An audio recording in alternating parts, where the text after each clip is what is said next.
Hello, everyone, and welcome to another edition of the NFL Draft Triple Take presented by UPMC. I'm Mike Prisuta, joined as always by Dale Lolley and Matt Williamson. We're here to bring you yet another position preview to get you ready, help get you ready for the upcoming NFL Draft. Before we get going today, it's time for me to remind you that all these videos will be shared on Steelers.com, the Steelers mobile app, and the Steelers official YouTube page. The audio will be heard on the Triple Take podcast and on Steelers Nation Radio. And you can subscribe to that aforementioned Triple Take podcast wherever you download your favorite on-demand audio content. Guys, we're having a lot of fun this year as we did a year ago with these reports. I hasten to check my enthusiasm at the door.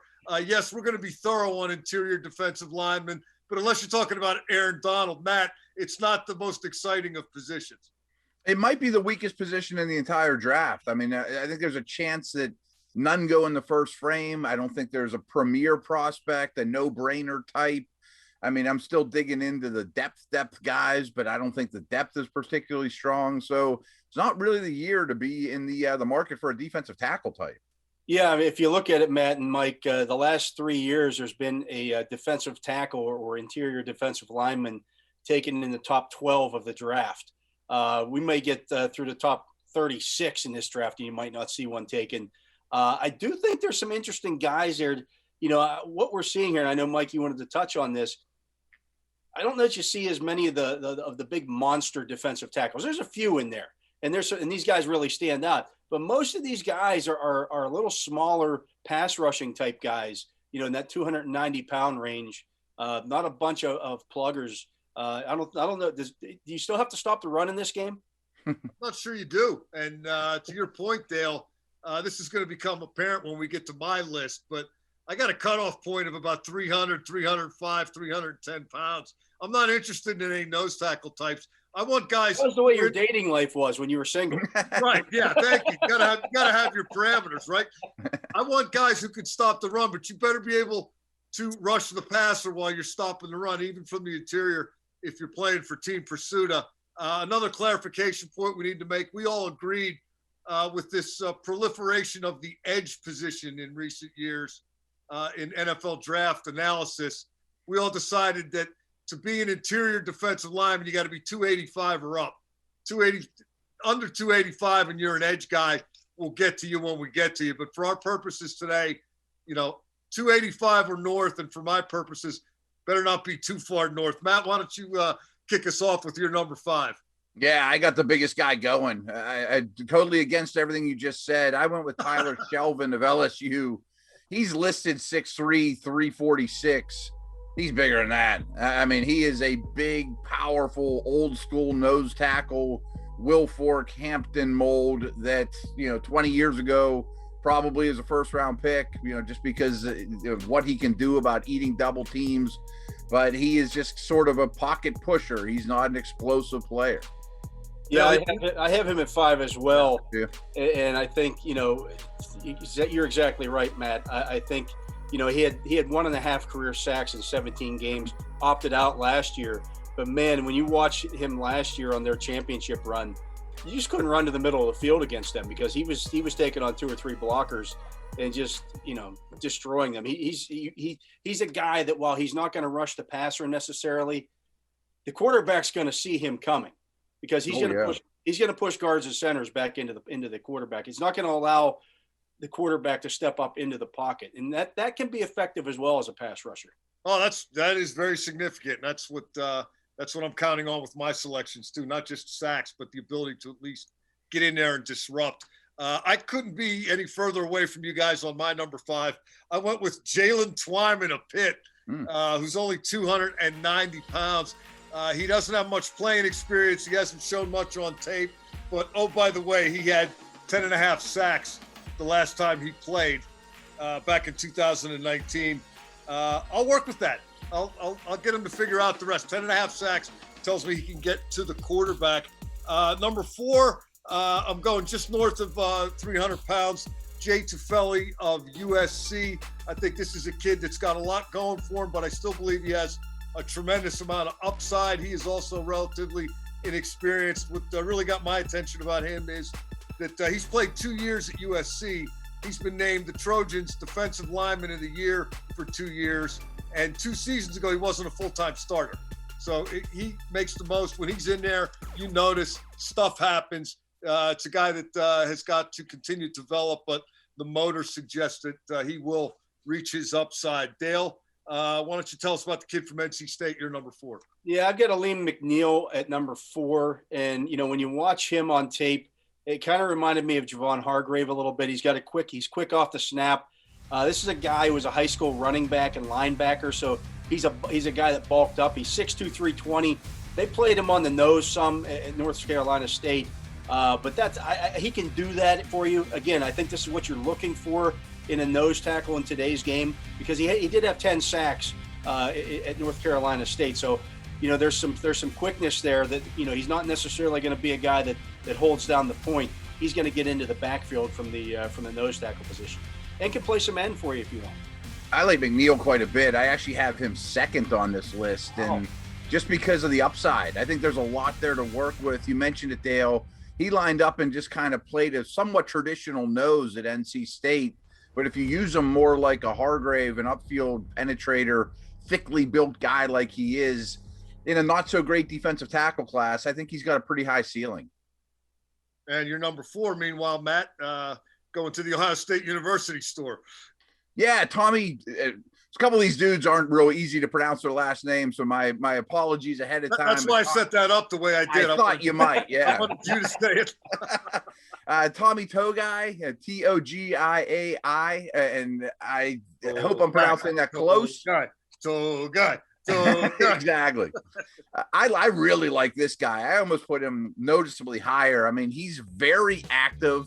Didn't play a ton of snaps at Ohio State and actually had to sit out the national title game because of a COVID situation, but he was awesome against Clemson the game before, really active. His leverage to me is exceptional. Really a hard guy to play against. 6'2", 300-ish, not his size doesn't blow you away, but he's the type of guy that lasts a long time in the league. He almost made my list, Matt, but the fact that he wasn't a full-time player for them on I wanted to see more, and I wondered why we didn't get to see more. He probably would have been a full-time player just about everywhere else, but he was at Ohio State where they have a lot of full-time players. We'll have more on that a little bit later here with some of these. Yeah. Guys. Matt, let's stick with you at number 3 on the interior D-line list. Well, you're looking at my list. Who do I have there, Mike? You've got a kid from Washington who's intriguing. Another difficult pronunciation. A lot of vowels here. Levi Onwuzurike. Onwuzurike. I worked on this one. Onwuzurike. He's the upfield penetrator. He's the 3 technique. He's the disruptive, get off the snap, usually lines up on the outside shoulder of a guard, the Warren Sapp position. He has a lot of traits. I mean, I think he needs some work. In most years, he probably wouldn't have been 3rd on my list. He'd have been further down, but that's what this class is. Yeah, I have him at number 2. I have Davion Nixon out of Iowa at number 3. And, he's a guy that a little bit more productive than Onwuzurike.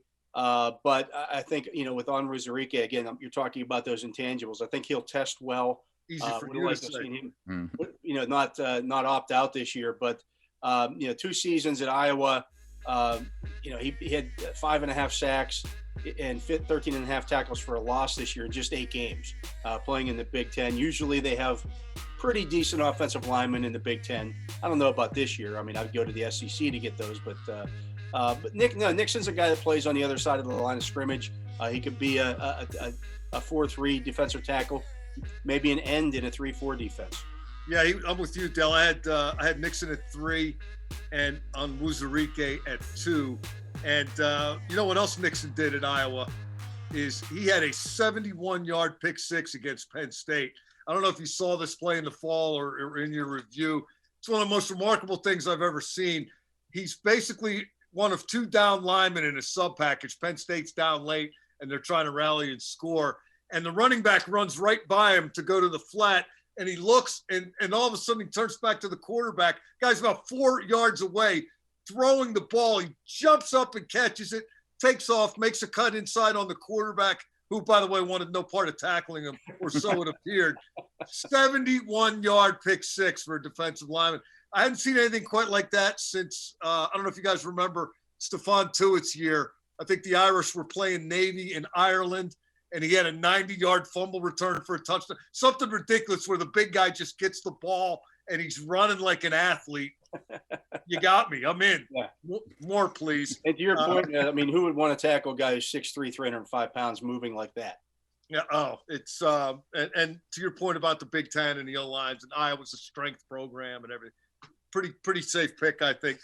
Number one, we're all in agreement, as we usually are in these position previews. Alabama. When in doubt, pick the guy from Alabama.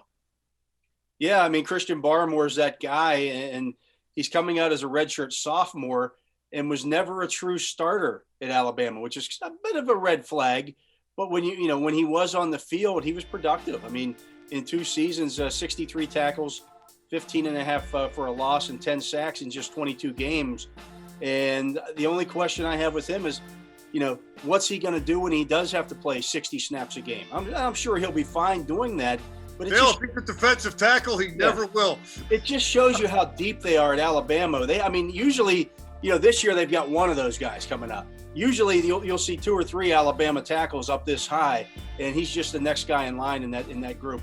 And Matt, evaluators usually get at a place such as Alabama, you got to wait your turn, right? It's not necessarily a down mark that you didn't start till you were a senior or midway through your junior year. Sometimes they have really good guys in front of you.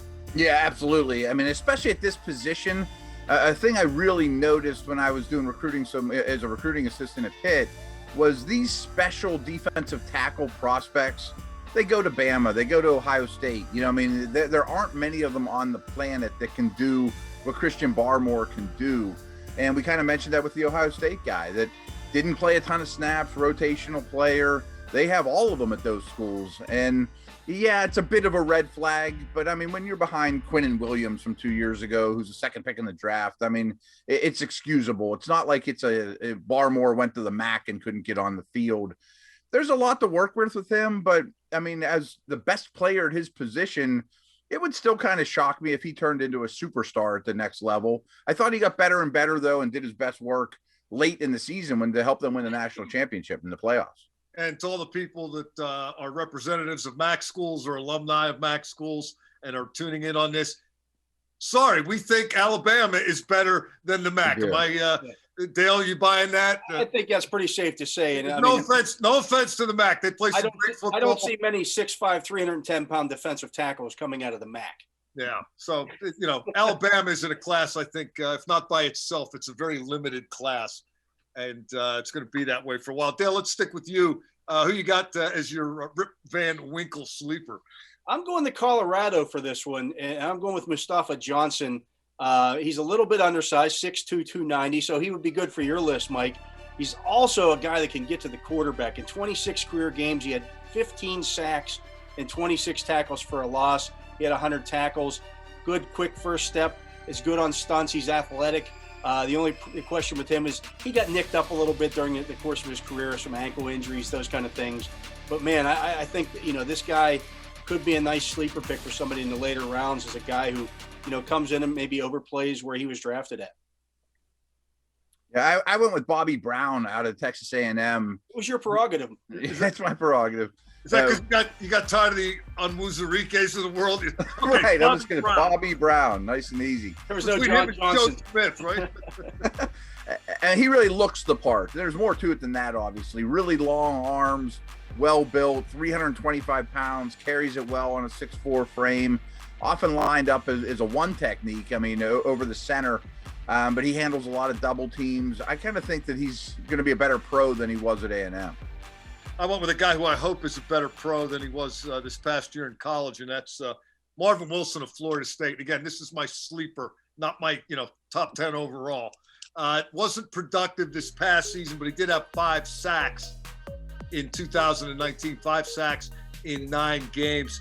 It's a roll of the dice, but the pass rushing ability got my attention. And guys, 310 pounds with him and Barmore. I did have a couple of relatively bigger guys, but I want them to be able to move in that position. And who knows, maybe that pass rushing ability will show up for somebody somewhere. I know a lot of teams are hoping it will. I want to remind everyone that the NFL Draft Triple Take is presented by UPMC. All these videos, every position preview that we're doing is going to be shared on Steelers.com, the Steelers mobile app, and the Steelers official YouTube page. You can also hear the audio on the Triple Take podcast and Steelers Nation Radio, and you can subscribe to that Triple Take podcast wherever you download your favorite on-demand audio content. That's going to do it for Interior Defensive Linemen. We'll be coming at you again sooner rather than later with another position preview as we continue getting you ready for the NFL Draft. Until then, for Matt Williamson and Dale Lolley, I'm Mike Prisuta. You've been listening to the NFL Draft Triple Take presented by UPMC.